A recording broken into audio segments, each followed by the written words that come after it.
রাধে রাধে বন্ধুরা, আমি মধুপ্রিয়া। আগের দিন কলকাতা থেকে এই জুতোটা কিনেছিলাম। আর আপনাদের তো বলেইছিলাম এই জুতোটার মধ্যে কারুকার্য করব। তো সাদা জুতোর ওপর কিছু কারুকার্য করছি, তার জন্য সফট ক্লে দিয়ে কাজ করব। তো সফট ক্লে দিয়ে ভাবছি একটা ফুল বানাবো। আর ফুল বলতেই প্রথমে মাথায় আসে রোজের কথা।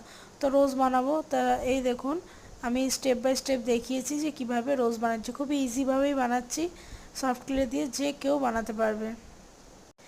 এইভাবে রোজ বানালে একেবারে দুটো রোজ তৈরি হয়ে যাবে।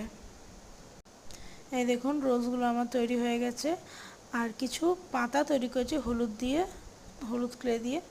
তো এবারে জুতোর যে বেল্টটা আছে ওটার মধ্যে লাগিয়ে দিচ্ছি। তো এই দেখুন, আমার জুতোটা রেডি। কেমন হয়েছে কমেন্টে অবশ্যই জানাবেন।